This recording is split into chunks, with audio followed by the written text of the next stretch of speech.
नमस्कार फ्रेंड्स, मु भाग्यश्री आपण मानक मो चैनल को स्वागत जनाऊँगी। आज आम प्रस्तुत करवा चिकेन दम बिरयानी।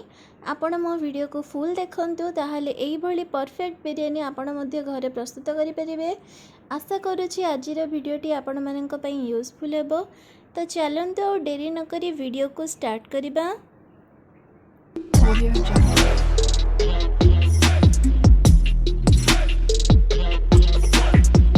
तो प्रथमे मुझे बिरयानी पाई 2 केजी बड़ बड़ चिकेन पीस नहीं। चिकेन आनिला बेले बिरयानी पाई चिकेन दरकार बोली कहले से यही भली भाव काटे आपण को देदेबे।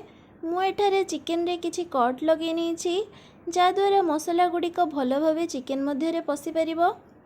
एबे आमे चिकेन को मैरिनेट करनबा। सेथिपाई 2 बड़ चमच लुण, हलदी गुंड, लंका गुंड, चिकेन मसला, जीरा गुंड, धनिया गुंड, काश्मीरी चिली पाउडर, गरम मसला, बिरयानी मसला। जदि आपण मानक पाखरे बिरयानी मसला नहीं तेबे स्किप कर परिबे। 2 बड़ चमच दही। मन रखंतु दही सब बेले फ्रेश वाला यूज करिवे, खट्टा दही बिल्कुल भी यूज करिवे नहीं। तापर गोटे बड़ चमच अदा रसुण पेस्ट दे भल भावे गोले 10 ରୁ 15 मिनिट रखिनबा। नेक्स्ट प्रोसेस को जीवा पूर्वर आपण मैंने जदि मो वीडियो को लाइक करना तेबे गोटे लाइक, शेयर और सब्सक्राइब करी पाखरे थिबा बेल आइकन को प्रेस करंतु जहाद्वारा समस्त नुआ नुआ वीडियोर नोटिफिकेशन आपण मानक पाखरे पहुँची पारिबो। चलंतु एबे नेक्स्ट प्रोसेस को जीवा। तो प्रथमे गोटे बड़ पात्र रे राइस पई पानी को भल भावे गरम करनबा। पानी गरम होला परे सेथिरे किछि ऑयल देबा जहाद्वारा हम राइस गुड़िक चिपकिबो नाही।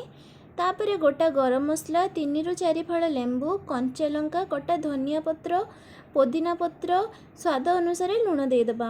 यापर धोई रखिथिबा बिरयानी चाउल को देदेबा। मन रखंतु चाउल को 3 ରୁ 4 थर भल भावे धोई नेबे जहाद्वारा स्टार्च गुड़िक बाहरी जाइए। चाउल दे सारे पर हालका हाथ में ऊपर तल करनेबा। बेसी जोरे करेंगे ना नहले आम चाउल गुड़िक भांगी। एबे देखंतु आम चाउल गुड़िक 70% हो सारी। आउ या कुक करवानी। एबे या अन्य एक पात्र को छाणी नबा। देखि पारुथिबे आम राइस गुड़िक केते खिला खिला होइछि आउ परस्पर मध्य चिपकी मध्य नाही। एबे कढ़ई रे तेल गरम करी कटा पियाज को दे ब्राउन हेबे जाए भाजी नेबा। एहा पर मैरिनेट करी रखिथिबा चिकेन को देदेबा।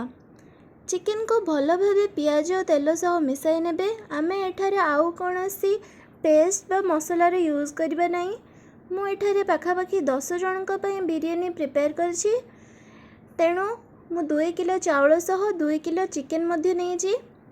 एबे देखंतु आम चिकेन मध्य 60 ରୁ 70% हो साराणी।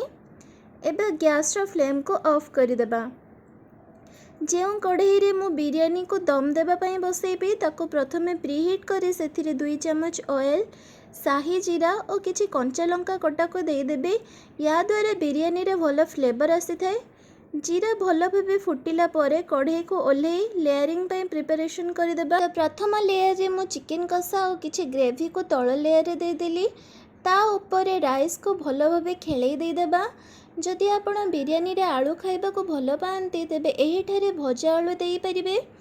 ता ऊपर भाजी रखिथिबा पियाज, गोटे चमच बिरयानी मसला, कटा धनिया पत्र, केसर वाला क्षीर और रेड फूड कलर को देदेबा। ता ऊपर पुणी से सेम प्रोसेस रे आउ थेरे लेयरिंग करनेबा। मु एही भली भाबे 3टी लेयर दे दीछि। जेते अधिक लेयरिंग देबे आम बिरयानीटी सेते अट्रैक्टिव और डिलीशियस लागिबो। एही भली भाबे लेयरिंग करि सारिबा परे लास्ट रे किछि बिरयानी एसेंस, केवड़ा वाटर को दे भल भाबे घोड़नी देदेबा।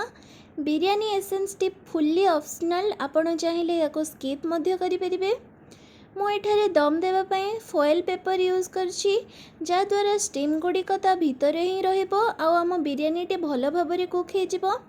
15 ରୁ 20 मिनिट पर घोड़नी खोलिबा। देखंतु हेछि ना पूरा मार्केट और रेस्टोरेंट स्टाइल चिकेन दम बिरयानी। एबे याको गरमा गरम गोटे प्लेट रे सर्व करनबा। देखंतु एठारे आम चिकेन मध्य परफेक्टली कुक होइछि। एबे याको रायता या फिर खाली मध्य एंजॉय करंतु। ଆଉ ଲାଷ୍ଟରେ କହିବି ଯେ ଭିଡ଼ିଓଟି ଆପଣମାନଙ୍କୁ ଯଦି ଟିକେ ବି ଭଲ ଲାଗିଥିବ ତେବେ ଗୋଟିଏ ଲାଇକ୍ ଆଉ ସବସ୍କ୍ରାଇବ୍ ନିଶ୍ଚୟ କରନ୍ତୁ। ଆଉ ମୋ ଭିଡ଼ିଓକୁ ଦେଖିଥିବାରୁ ବହୁତ ବହୁତ ଧନ୍ୟବାଦ।